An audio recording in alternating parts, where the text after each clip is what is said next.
este culto en la mano del Señor, para que todo lo que se haga y se diga sea dirigido por el poder de su Espíritu. Aleluya. Así que todos junticos damos gracias por este culto. Amén. Voy a rogar al tío Diego, por favor, que tenga la amabilidad de presentar el culto. Aleluya. Soberano de la gloria, Padre Celestial, Dios mío, en esta tarde mi alma está agradecida a ti por esta reunión tan preciosa. La llamamos preciosa porque tú estás en el medio nuestro.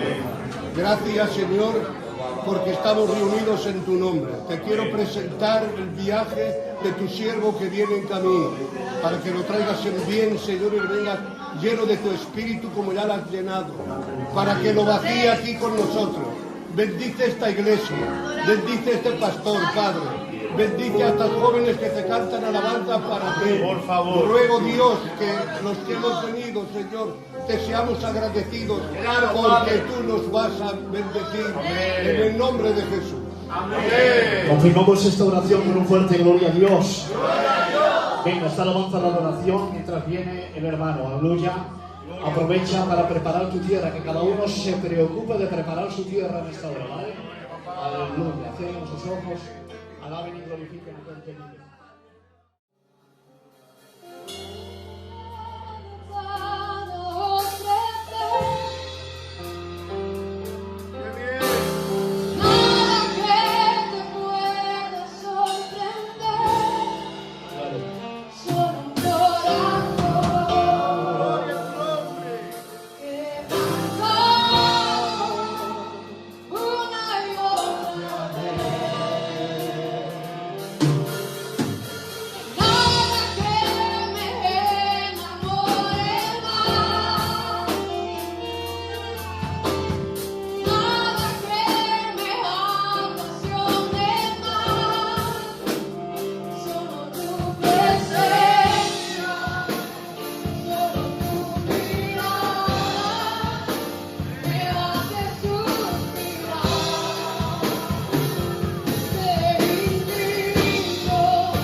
Esta tarde con vosotros. Les pido disculpas por haber venido tarde, pero me ha caído el diluvio. Estábamos en la pista y había tanta lluvia que tenía que bajar muchísimo la velocidad del coche. Mejor llegar tarde que nunca. ¿No queréis que llegue tarde mejor que nunca? Y aunque hemos venido un poco justos de tiempo, pero nada más entrar, la presencia del Señor se nota en este lugar. Amén. Que Dios os bendiga. Sin duda. Me gozo mucho de estar con vosotros.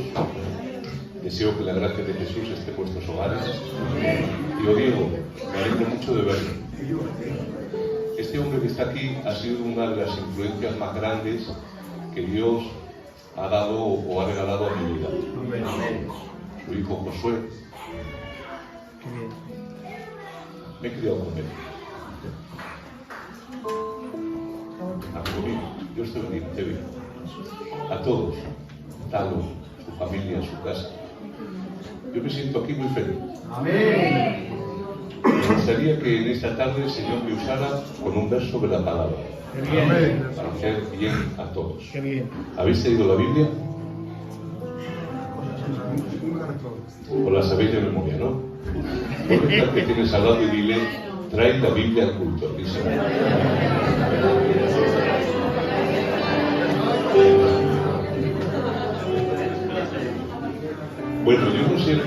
ser muy canso, ¿vale?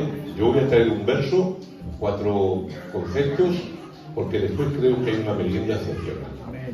Ay, no estéis felices de eso. Amén. Entonces, el que tenga la Biblia, lee conmigo, y si no, escuchamos. Libro de Hebreos, capítulo 6, verso 1. Dice así: por tanto, dejando ya los rudimentos de la doctrina de Cristo, vamos adelante a la perfección, no echando otra vez el fundamento del arrepentimiento de obras muertas, de la fe en Dios, de la doctrina de bautismos, de la imposición de manos, de la resurrección de entre los muertos y del juicio eterno. Y esto haremos si en verdad Dios lo permite. Amén a su palabra. Cuando leemos estos versos hay que entender e interpretar la Biblia en su contexto. El autor de Hebreos, inspirado por el Espíritu, está seguro de que el progreso es imprescindible en la vida cristiana. Por eso dice, vamos adelante a la perfección.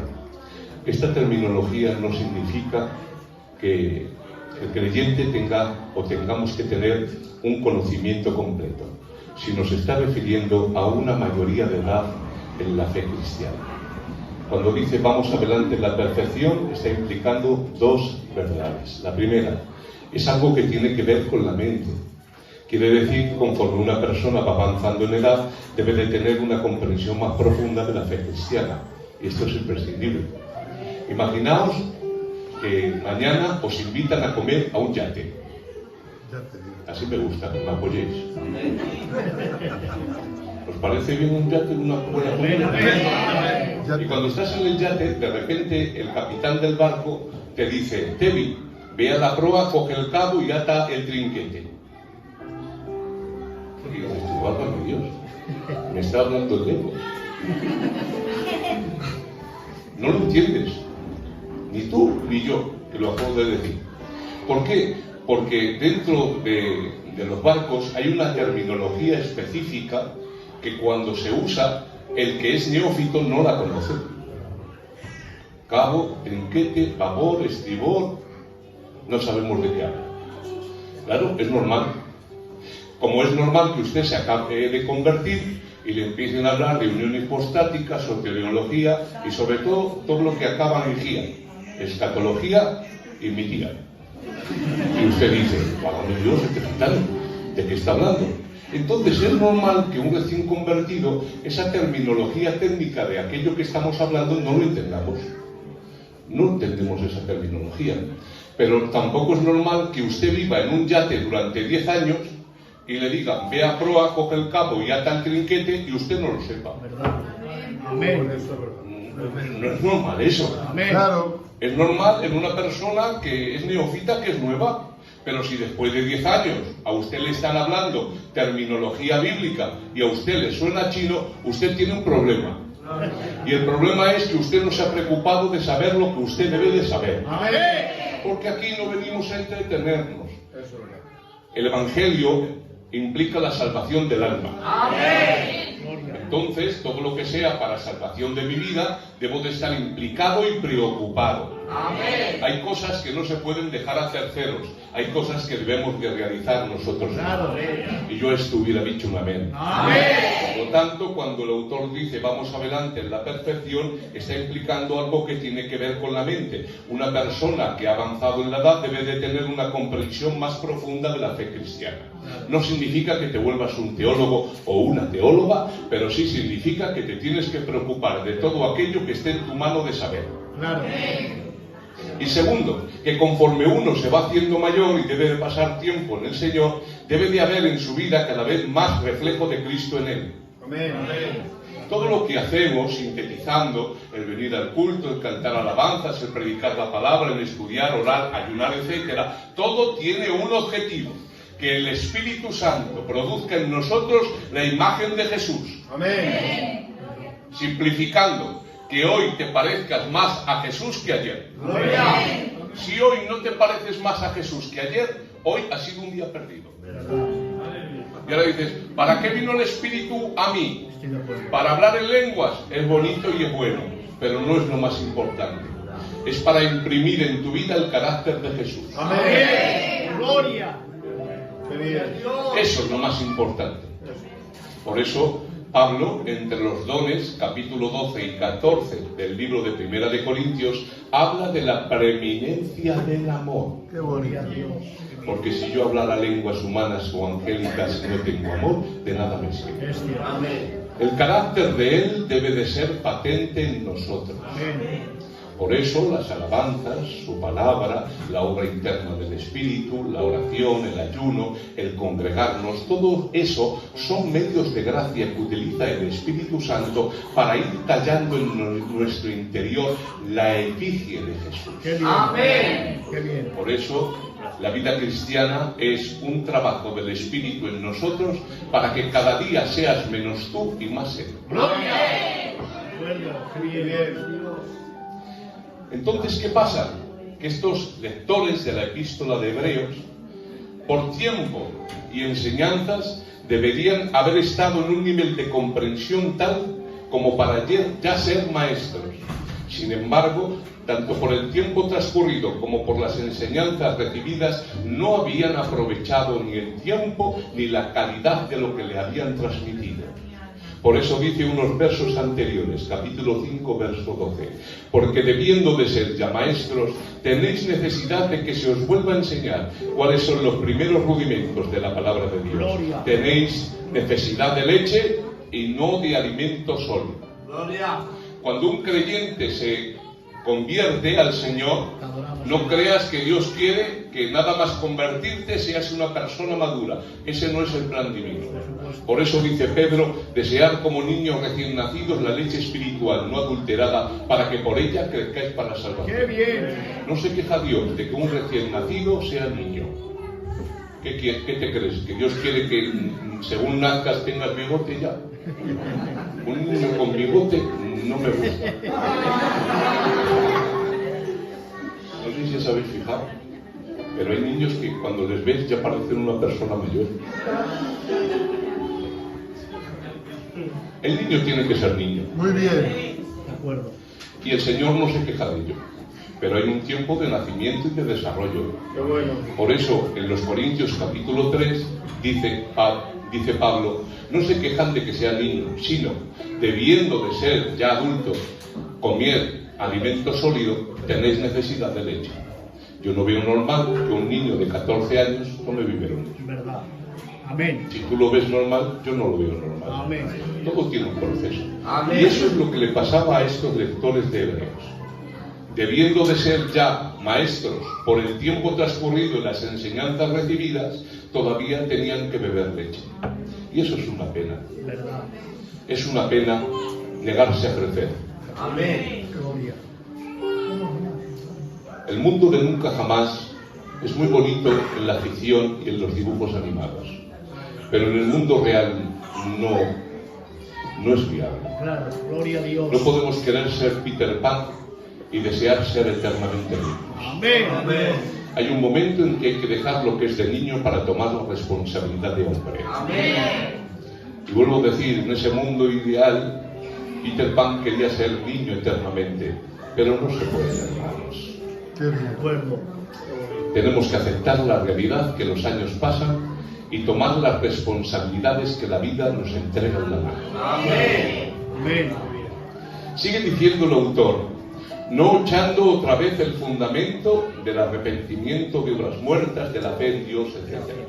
Algunos creen que leyendo esa serie de doctrinas o esa enumeración de doctrinas se está refiriendo al fundamento de la fe cristiana. Arrepentimiento de obras muertas, la fe en Dios, en la doctrina de bautismos. Sin embargo, no es así. Cuando leemos esta enumeración de doctrinas, lo que está hablando el autor es la base del judaísmo de la época en la cual se escribió la carta. Cuando dice la primera enseñanza básica, el arrepentimiento de obras muertas, ¿a qué se está refiriendo el autor de Hebreos? A obras que no tienen ningún tipo de relación con el carácter, sino con el sistema ritual. Por ejemplo, para un judío que era iracundo, que tenía envidia o codiciaba, lo que más contaminaba no era su carácter, sino tocar un cuerpo muerto. ¿Verdad? ese judío iracundo, envidioso y codicioso, podía entrar en el templo y ofrecer sacrificios y presentarse delante del Señor. Sin embargo, si tocaba un cuerpo muerto, quedaba ritualmente impuro y no podía entrar en el templo hasta que fuera limpio. Gloria a Dios. Este bautismo de obras muertas se está refiriendo a ese tipo de ritual que no tiene nada que ver con el carácter, sino con el simplemente es algo externo, que no tiene nada que ver con un cambio o una maduración del corazón. Segundo, cuando dice el fundamento de la fe en Dios, ¿a qué se refiere el autor? Se refiere que está hablando a personas que habían salido del ámbito del judaísmo, de la fe judía. Y a diferencia de los paganos que habían salido de religiones de misterios donde se adoraba a ídolos, que Pablo dice en 1 Corintios capítulo 10 que el que sacrifica a los ídolos sacrifica a los demonios, los judíos no venían de un sistema pagano donde adoraban demonios, venían de cientos y miles de años de adoración y servicio al Dios vivo y verdadero. Amén. Cuando Dios llamó a Abraham, según el libro de Josué capítulo 7, lo llamó de Ur de los Caldeos y lo arrancó de un sistema pagano que incluso sacrificaban seres humanos a los demonios. Y Dios se manifestó a él como el Dios único, el Dios verdadero, el único Dios del cielo y del cielo. A partir de entonces el Dios único se convirtió en el Dios de Abraham, de Isaac, de Jacob y de toda la nación de Israel. Amén. Por lo tanto, estos judíos que se habían convertido no habían venido del paganismo, venían de la fe en Dios. Por eso entendemos el contexto de esas palabras que Jesús dijo a los discípulos. ¿Quién dice la gente que soy yo? Y claro, en el pueblo de Israel venían de un linaje de hombres de Dios, donde uno, con una palabra, hizo caer fuego del cielo. Otro llevaba tiempo muerto y enterrado. Echaron allí un cadáver de un soldado, se resucitó y salió corriendo. Otro, con un palo, golpeó un mar y 3 millones de personas pasaron en seco. ¿Qué te piensas que era el pueblo de Israel? Por eso cuando pregunta a los judíos, ¿quién dice la gente que soy yo? Claro, tú eres uno de ellos. Eres Jeremías, eres Elías, eres Juan el Bautista, eres alguno de los profetas, porque hombres como tú hemos tenido muchos a lo largo de la historia del pueblo. Pero Jesús les dice, ¿y vosotros quién decís que soy yo? Te amo, Padre. Y dice Pedro, tú eres el Cristo, el Hijo del Dios viviente. Amén. Y escuchar la respuesta de Jesús. Bienaventurado eres, Pedro, hijo de Jonás, porque no te lo ha revelado ni carne ni sangre, sino mi Padre que está en los cielos. Esto significa que para percibir o entender lo que era verdaderamente Jesús, se necesitaba una revelación divina directamente del Padre al intelecto del hombre. Porque a través de la observación, la inteligencia, el conocimiento y el ambiente, los hombres no podían percibir lo que era Jesús.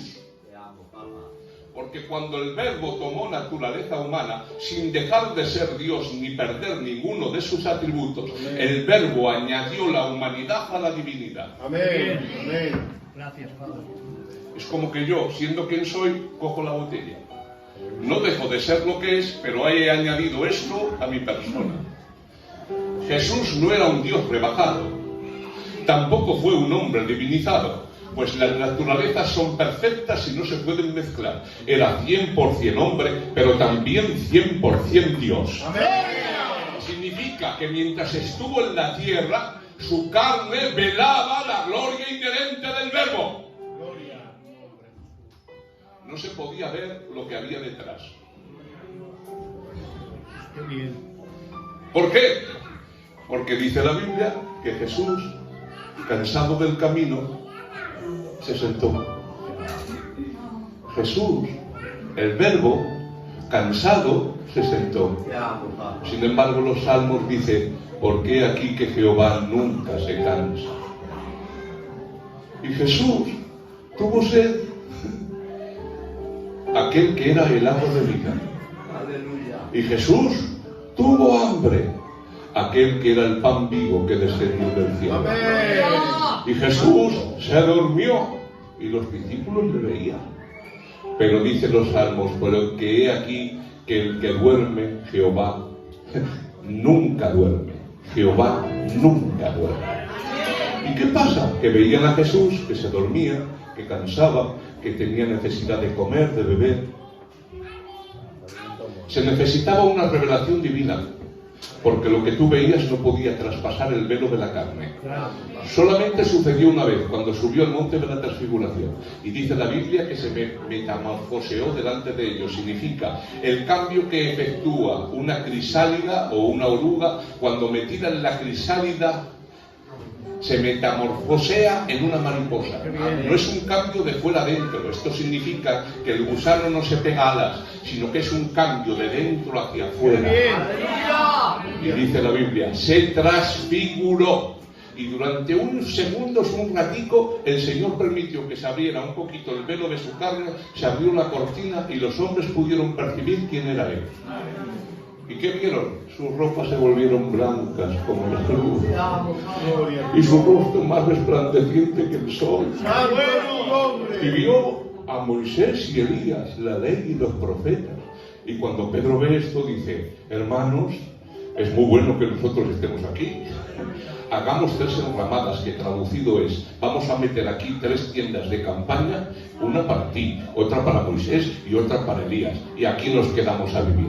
Pero de repente desapareció Moisés, desapareció Elías, y se oyó una voz tronante desde el cielo que decía, este es mi Hijo amado, a él oír. Y solo quedó Jesús, porque al final solo queda Él.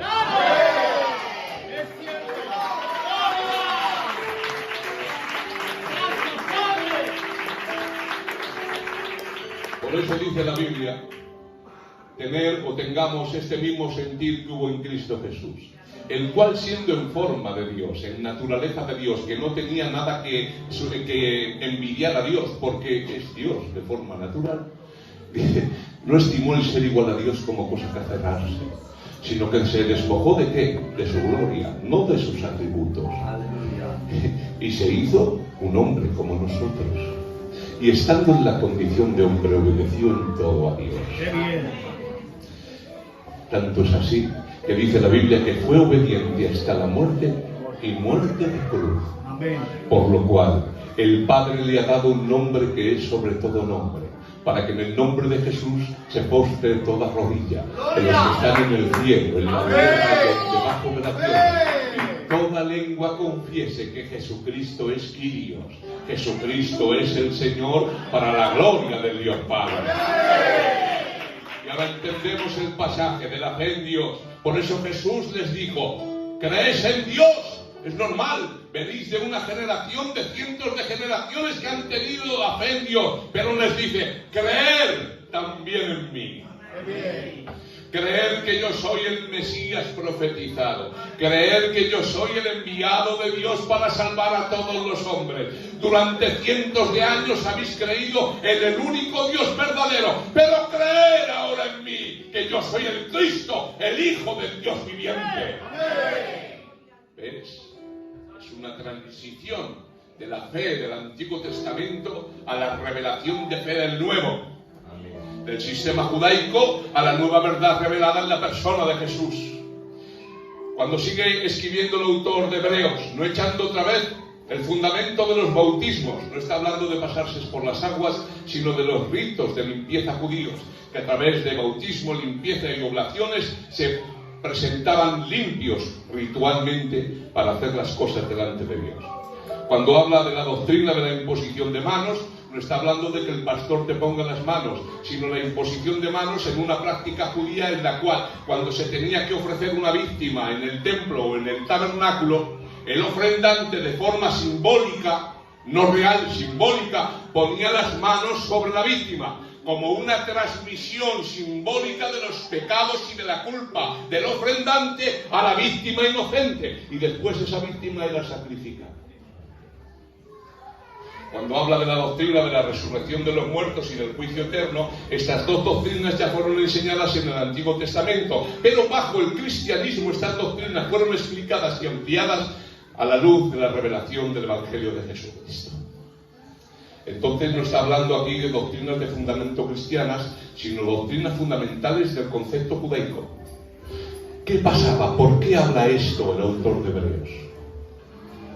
En ese tiempo se había levantado una gran persecución contra los cristianos. Tanto es así que les desahuciaban de las casas, no les dejaban comprar y vender, les perseguían, les mataban, les masacraban e incluso les cortaban la cabeza. El Imperio Romano utilizó la religión como una forma de control y dominio sobre la masa del pueblo. El Imperio Romano en su tiempo tenía más de 150 millones de habitantes y los líderes de antaño, como los de ahora, entendían que la religión es una forma de dominar a la plebe. ¿Y qué impusieron e implantaron? La adoración al emperador. ¿Y qué pasaba? Que sabían los líderes romanos, los emperadores, que si esto lo intentaban implantar al pueblo judío, todos morirían antes de adorar a un hombre. ¿Y qué pasa? Que el pueblo judío fue eximido de la adoración al emperador. Porque dicen, tenemos que matarles a todos. ¿Nos interesa? No, pues vamos a hacerle una excepción. A los demás les daba igual adorar a uno que a 20, porque tenían panteones de dioses. Los griegos, los romanos, los egipcios, los etruscos. Mira, a ver, ¿qué más da adorar a uno más? ¿Qué más da? ¿Cuántos adoras tú? A 7. ¿Por qué más da a 7 que a 8? Pues yo a 10, pues ya está. Pero los judíos no. A los judíos decía, adora al César, prefiero que me mates. Y antes de matar a millones del pueblo judío, dicen, pues vamos a hacerles una excepción, que no adoren al César y nos dejen tranquilos estos judíos que están locos. Ya lo cogeréis. Eso decía Asterisio Belis de los romanos. Decían, estos romanos están locos. Pues lo mismo decían los romanos de los judíos. Estos judíos están locos. Pues déjalos. Pero resulta que el cristianismo fue considerada una secta que salía del judaísmo. Y a estos no les eximieron de la adoración al emperador. Los que salían del judaísmo y se hacían cristianos, o adoraban al emperador o les masacraban. Lo entendemos, ¿verdad? Si tú no adorabas al emperador, o si lo adorabas, te daban, el lenguaje actual, te daban una factura, un recibo.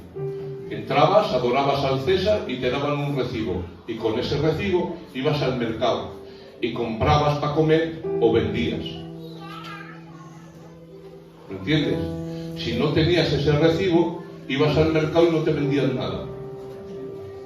Ahora entendemos un poquito lo que significa esto bajo el concepto del 666 del libro de Apocalipsis. ¿Tienes el recibo de adorar al emperador? No, no se te vende nada. Pero es que yo vengo aquí al mercado a vender frutas y verduras, no puedes venderlas, no puedes comprar. Y encima, si no tenías el recibo, te daban un palizón. Y da gracias si te daban un palizón, que a muchos les cortaban la cabeza. Les desahuciaban de las casas. No podían comprar comida para sus hijos. Estaban siendo marginados y perseguidos. Esto está pasando ahora mismo en Afganistán bajo el dominio de los talibanes. A los cristianos les hacen eso. No pueden ni comprar comida ni vender. Les persiguen, les masacran. ¿Por qué? Por el simple hecho de ser cristianos. Ahora, ¿qué pasa? Dicen estos judíos cristianizados. Chachos, las estamos pasando canutas.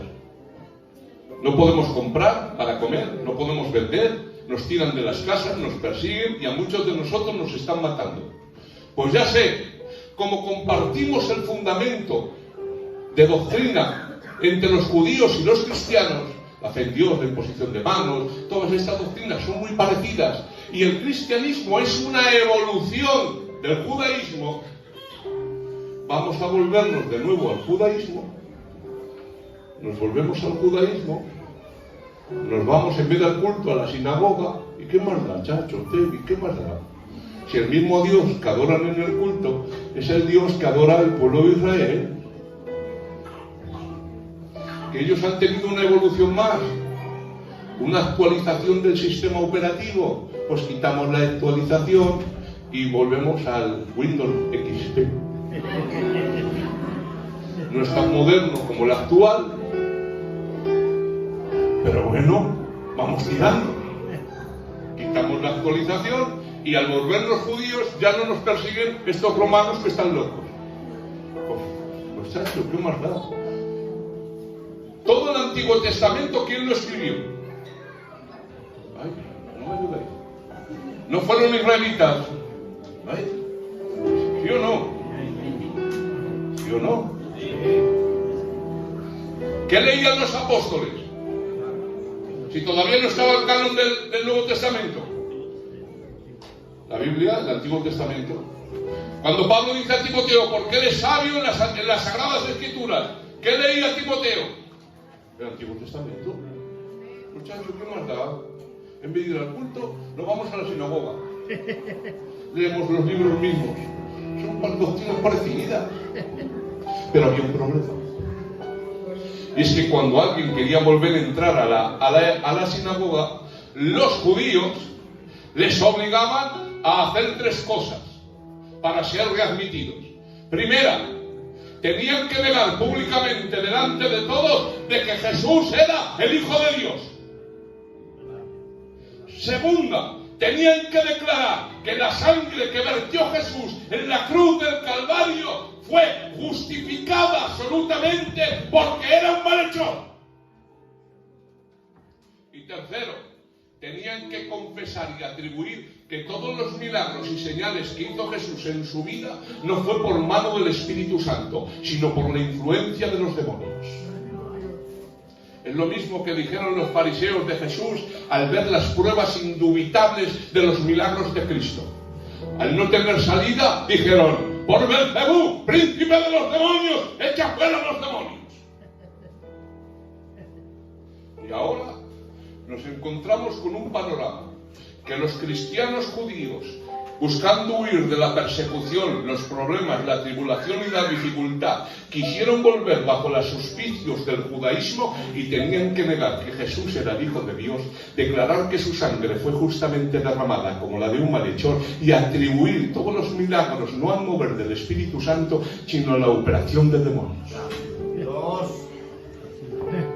Y ellos pensaban, compartimos el Antiguo Testamento, tenemos el mismo fundamento de fe, ¿qué más da el cristianismo que el judaísmo? No, se daban cuenta que por evitar la tribulación, el dolor y el sufrimiento, no estaban dando un paso atrás, estaban apostatando de la fe.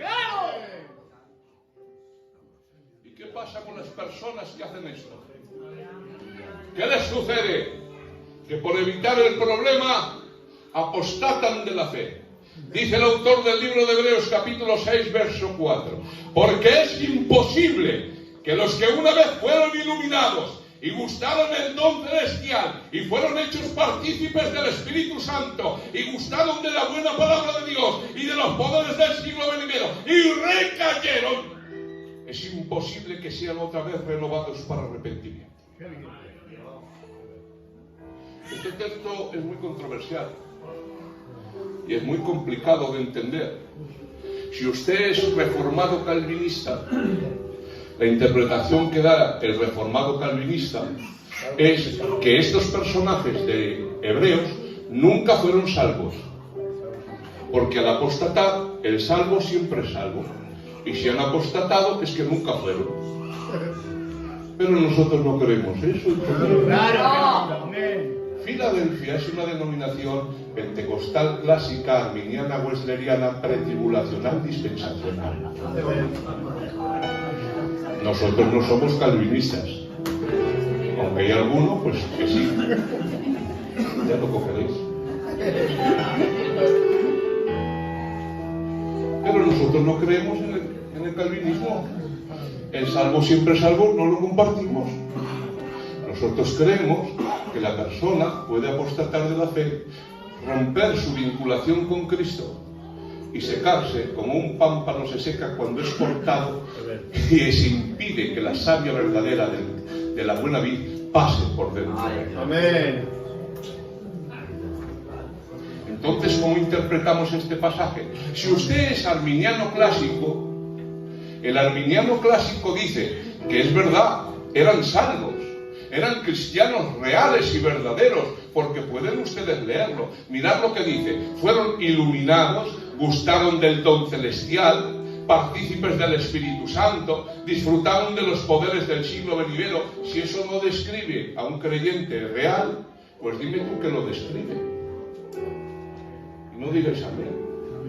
El arminiano clásico se difiere del arminiano wesleyano en que el arminianismo clásico entiende que una persona es salva, pero si pierde la salvación, en este caso apostata de la fe, nunca más puede volver a ser salvo. Por eso dice que a los que cayeron y recayeron es imposible que sean renovados para arrepentimiento.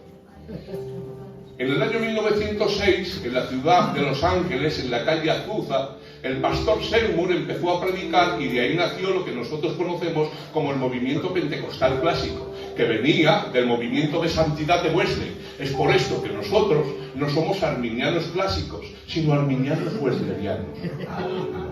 Es como que a los macarrones les echas, pues, una especie diferente, y parecen igual, pero cuando pruebas dices, esto sabe diferente. Claro, es que no es arminianismo clásico, es arminianismo wesleyano. ¡Qué bueno! Por eso nosotros, en la denominación Filadelfia, pentecostal clásica, arminiana wesleyana, creemos que una persona puede apostatar de la fe, pero que si se arrepiente, Dios puede de nuevo restaurarlo. Amén. ¿Por qué? Porque la Biblia no excluye ningún tipo de pecado. La sangre de Jesucristo limpia todo pecado. Amén. Entonces no es un problema divino, es un problema humano. De que la gente rechaza el único medio de salvación. Entonces, ¿cómo podemos entender este pasaje? Que los que recayeron en este pecado de apostasía no pueden ser renovados a arrepentimiento. Hace pocos días, en una iglesia, me hicieron una serie de preguntas, y me hicieron una pregunta muy interesante que me viene tebia al pelo para esto. Me preguntaron, o me dijeron, o me argumentaron, que como Jesús era un hombre perfecto que nunca pecó, cumplió toda la ley. Y al cumplir toda la ley, fue salvo por eso. ¿Qué te parece, Raúl? Que Jesús se salvó por cumplir la ley porque nunca pecó. Y dije, esta pregunta está mal gestionada. Es como decir, ¿a qué huele el color azul? El color azul no huele a nada. Entonces estás preguntando de forma incorrecta. Primero, porque la Biblia nos dice en el libro de Romanos, capítulo 3 y capítulo 5, que nadie puede salvarse por las obras de la ley. Y segundo, que Jesús no podía ser salvo por cumpliendo las obras de la ley, porque es una tontería decir que aquel que vino a salvarnos necesitaba ser salvado. Y si el que vino a salvarnos necesitaba ser salvado, y el que vino a redimirnos necesitaba ser redimido, pues apaga y vámonos. Él no necesitaba ser salvado, y tampoco necesitó ser redimido. Él vino a salvarnos a nosotros, y vino a redimirnos a nosotros. Nadie se salva por cumplir la ley. Entonces, hermano Raúl, ¿por qué motivo fue dada la ley? Por dos motivos. Para mostrar al ser humano lo malo que es. Uno de los graves problemas que tenemos en la actualidad en nuestras iglesias es que nos creemos demasiado buenos. Soy de la familia fulana, soy de la familia pelantana, entonces yo soy muy bueno. Claro, porque siempre te comparas al terrorista, al caníbal. ¡Qué bueno! Y le miras y dices, yo soy mejor que ese. Claro que sí. Hay una tribu en el Océano Pacífico llamado Sentinel que no va allí nadie, ni la policía va allí. Porque salen como unos indios con flechas, porque viven en la edad de piedra, y al que le ven allí le acribillan, y después se lo comen. Pues si te comparas con ese, pues eres muy buen niño. Porque tú no comes a otros. Bueno, de vez en cuando algún mordisco das. Gloria al Padre. Quiero que sepan las hermanas que los ninjas no vienen de Japón. Los ninjas vienen de las mujeres gitanas de España. Expertas en artes marciales. Expertas en el sigilo, en armas escondidas. Y dijeron los ninjas, ¿qué nombre nos ponemos a nosotros mismos en el Japón para que vean que somos guerreros mortales? Dice, hay unas gitanas en España que las llaman ninjas. Pues nosotros nos vamos a llamar ninjas. Ya lo cogeréis. Gracias, Dios. ¿Para qué vino la ley? Para mostrarnos los malos que somos. No hay justo, ni aún uno. No hay quien busque a Dios. No hay quien en hombre el infierno. Ahora entendemos ese pasaje que dijo Jesús. Os conviene que yo me vaya. Lo está diciendo Jesús. Os lo traduzco. Es mejor para vosotros que me marche. ¿Sí? Pero ¿cómo va a ser, tío Diego, mejor para nosotros que Jesús se marche? Dice, sí. Es mejor que me marche, porque si no me marcho yo, no vendrá el Consolador, que traducido es uno que es como yo. Amén. Porque yo soy Emmanuel, Dios con vosotros. Pero vendrá otro que es como yo, que no será Dios con vosotros, será Dios en vosotros. Amén. Dios a través de vosotros. ¡Gloria! Y para entender la obra maravillosa que el Espíritu Santo está realizando, tengo que hacer una pregunta. ¿Quién en alguna ocasión ha conducido un coche con la dirección desequilibrada? Yo tenía un coche hace como 25 años que estaba totalmente poseído. Pero cuando me montaba, tío Diego, era un Renault 14, estaba medio poseído. Cuando me montaba, el coche que tenía la dirección desequilibrada y tenía la mala costumbre siempre de irse a la cuneta. Si yo, conduciendo, soltaba el volante, ¿sabes a dónde iba el coche? A la cuneta. ¿Cómo entonces se puede conducir un coche que tiene la mala costumbre de irse siempre para el monte? Pues muy sencillo. El coche se va a la cuneta, a la derecha. Yo hago una fuerza contraria en sentido opuesto a donde por natura el coche va. El coche se va a la derecha, yo tiro para la izquierda y el coche va recto. Para eso vino el Espíritu. Para vivir en ti. Amén. Porque tú y yo siempre íbamos en contra de los mandatos de Dios. Nos íbamos a la cuneta, íbamos directo a la montaña. Y dijo el Espíritu Santo, sí, te acepto, Jesús. Inmediatamente el Espíritu Santo pasó de ser Dios con nosotros a Dios dentro de nosotros. Y te dijo, quítate del volante, que tú no sabes. Y yo por mi naturaleza pecaminosa, me voy a la cuneta. El Espíritu Santo empieza a ejercer dentro de mí una fuerza en sentido opuesto a donde mi naturaleza pecaminosa me lleva. Si la naturaleza pecaminosa me lleva a la derecha, el Espíritu Santo tiene una fuerza en sentido opuesto. ¿Y qué pasa? Yo tiro a la derecha, el Espíritu Santo tira por la izquierda y yo voy recto. Por eso dice el libro de Hebreos, que aquel que está en el camino del Señor, aunque sea torpe, no se perderá.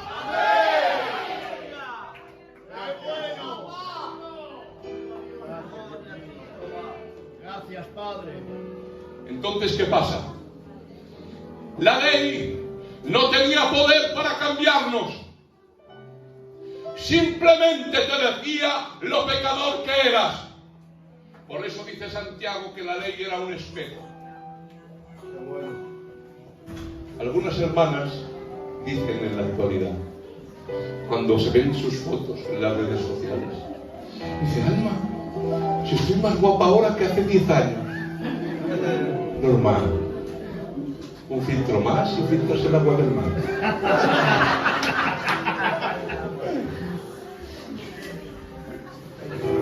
Se lo digo a vosotros porque ellas si no me matan. Las estadísticas dicen que cuando una mujer sube una fotografía a las redes sociales, antes han desechado 27. O sea, no te pienses tú que se hacen una foto y la suben como nosotros. Un café. Estás despeinado, Juan. Ellas no, hacen 27 fotos de media para subir una. y empiezan a meter filtros ahí a punta pala. ¿Qué te piensas? Es que no puedo evitarlo. Cualquier día pues ver este carácter me va a buscar un problema.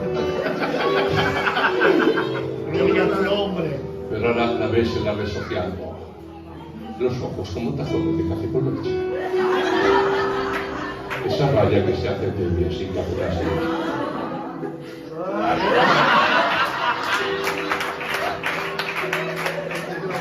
Ese pelo. Esa ropa que se pone que ajusta en determinados lugares y hace más en otros. Esos tacones. Eso es un problema. Igual si viene el Señor, algunas no las reconocen. Gloria al Padre, gloria a Dios. Qué bien. No puedo evitarlo. Hace unos años en Japón un hombre denunció a su mujer porque se sintió estafado.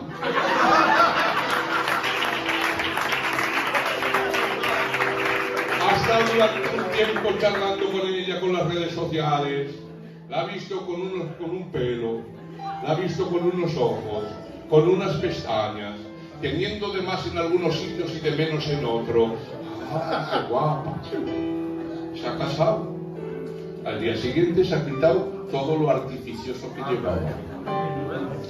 Con una paleta.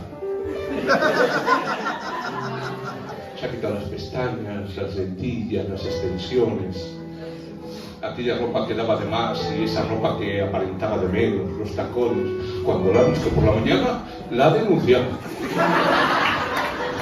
Tú me has engañado.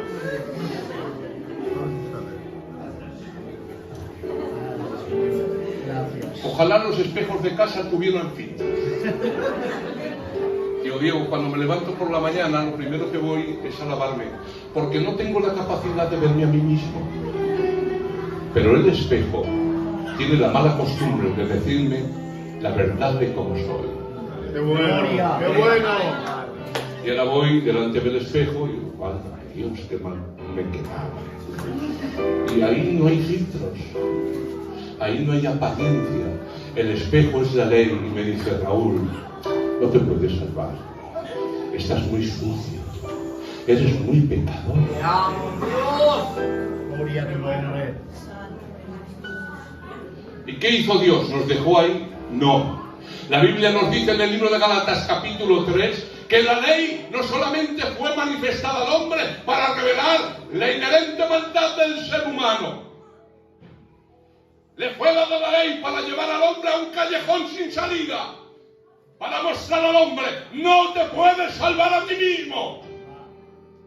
Pero dice Pablo, la ley también fue un ayo que nos llevó a Cristo. Amén. ¿Y quién era ese ayo? Viene de la palabra pedagogo en griego.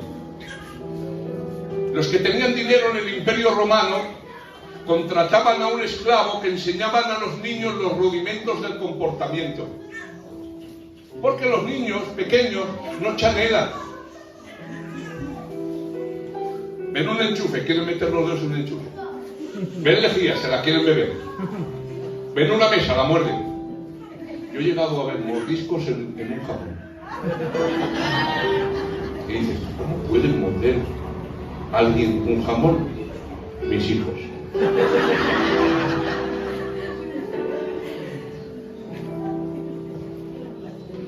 Niño, no muerdas esto. Niño, no cojas el cuchillo así. Me das miedo. Se coge así, hijo. Hijo, no te comas esa pieza de plástico del frutero. No se come. La mesa no se come. La madera no se come. La lejía no se come. Porque son niños. Se meten por todos los lados, se comen todo, tiran todo. Y los que tenían dinero contrataban a un esclavo para que le enseñaran los rudimentos del comportamiento. Esto se come, esto no se come, tú siéntate aquí, no cojas el cuchillo allí, no cojas el hacha. Pero ese esclavo, cuando el niño cumplía una edad, no podía enseñarle más. ¿Y qué hacía? Lo que hacéis vosotros. cogía al niño y lo llevaba al maestro. Y cuando le llevaba al maestro, se lo entregaba al maestro. ¿Y sabe lo que simbólicamente le estaba diciendo el esclavo al niño? Yo te he enseñado todo lo que he podido, pero no puedo enseñarte más. No puedo hacer nada más por ti. A este a quien te llevo, este es el que va a hacer de ti un hombre. Así fue la ley. La ley nos enseñó que no podíamos salvarnos a nosotros mismos. La ley nos enseñó que éramos pecadores. La ley nos enseñó que íbamos camino al infierno. La ley nos enseñó que no nos podíamos justificar por obra. Pero cuando terminó toda la enseñanza de la ley fue el año que nos llevó a Cristo. Y nos dijo, hijos míos, yo no puedo hacer nada más por vosotros. No os puedo limpiar, no os puedo regenerar, no os puedo salvar. Pero os llevo a Cristo. Él sí puede salvaros. Él sí puede limpiaros. Él sí puede levantaros.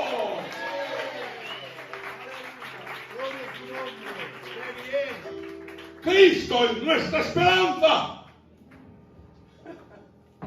Por eso el espejo nos dice lo sucios que estamos.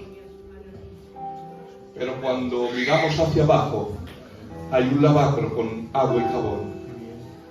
Y lo que no puede hacer el espejo, lo hace el agua y el jabón. Por eso dice el libro de Apocalipsis, porque habéis sido limpiados con su preciosa sangre.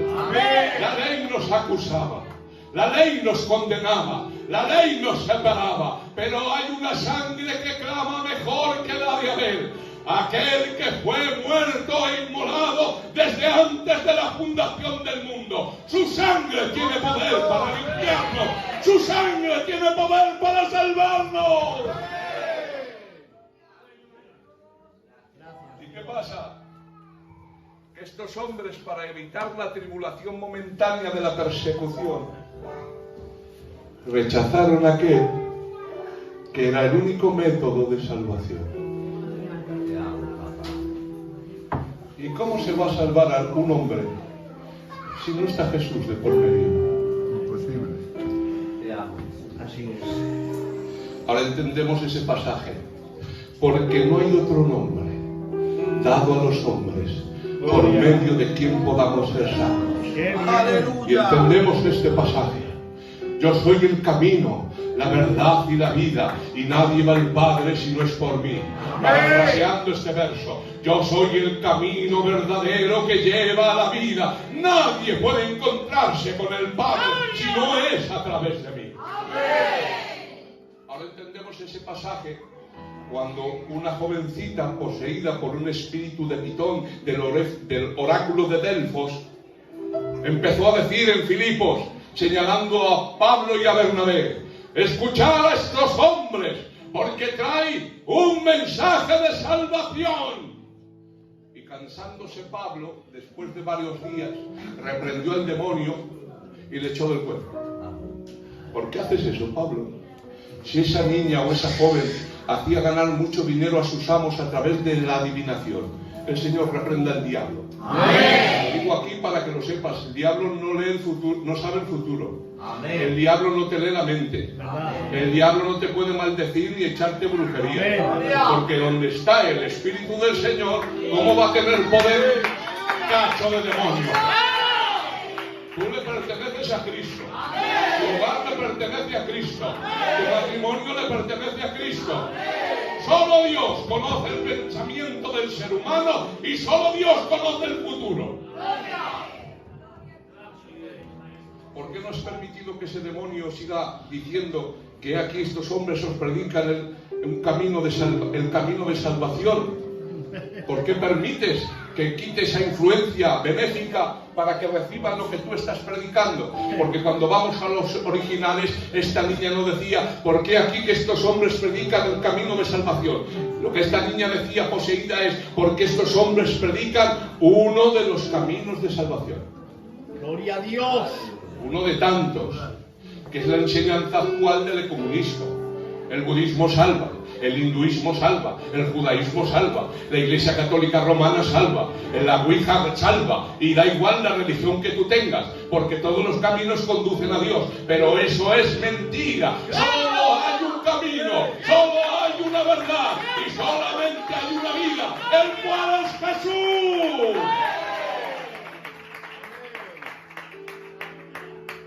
Es como que estás en el océano Atlántico a 4000 millas de distancia de cualquier tierra firme. El agua está a 5 grados. Si caes al agua, inmediatamente tardas en morir 2 minutos, aunque sepas nadar. Hay miles de metros de profundidad y grandes bestias marinas. Y te has caído de ese famoso yate del principio a 4000 kilómetros de cualquier ayuda. ¿Y cómo te vas a salvar? Estás condenado a morir. Pero de repente, ¡Gloria! te tiran desde el barco un salvavidas. Y vas tú y yo y dices, no, yo no quiero el flotador ese. Yo quiero que venga un bombero en helicóptero y me salve. ¿Por qué voy a creer, pastor, lo que tú me predicas? O tío Diego, lo que usted me predica. No. Yo creo que me hable Dios como habló a Pablo. ¡Gloria! Pues lo tiene fastidio. ¡Amén! Lo tiene muy fastidio. Porque estás rechazando el único método de salvación. ¡Amén! Y si rechazas el único flotador que tienes para salvarte, ¿cómo piensas salvarte? ¡Gloria a tu nombre! Porque es imposible que los que rechazaron a Jesús como Señor y Salvador y recayeron sean otra vez renovados para el arrepentimiento. Si solo en Jesús hay salvación y lo rechazas, ¿qué queda de esperanza para ti? Hoy Jesús se encuentra aquí. ¡Amén! Y nos quiere salvar. ¡Amén! Yo no sé tu estado, no sé si te has apartado, no sé si vienes por primera vez, no sé si estás débil en el camino, no sé si por las tribulaciones o situaciones que estás viviendo estás pensando volverte hacia atrás, pero te digo una cosa, no dejes aquel que es la verdad, no dejes aquel que es la vida, no dejes aquel que es el único camino, solo Jesucristo. Ese aplauso para el Señor y que Dios Guardad lo que habéis oído. Que no solo de pan vivirá el hombre, sino de toda la palabra que sale de la boca. Hay comida que si no tienes un buen frigorífico, te se va a estropear. Pero si tienes una buena conciencia, la comida que viene del cielo se conserva. Se conserva. No se envejece, no se caduca, es perpetua. Es eterna, es la palabra de Dios, es como fuego consumidor y como martillo que quebranta la tierra. No hay quien aguante. Es para saludar, es la palabra salud. Tengo salud en mi alma, porque me nutro de la palabra, porque no solo de pan y del hombre, sino de toda la palabra que sale de la boca. Si comes, vive. Si no comes, te mueres. Date 108 días sin comer. A ver qué te pasa. Date 108 días sin venir al culto. Hay tiempo, no hablo. ¡Qué bueno!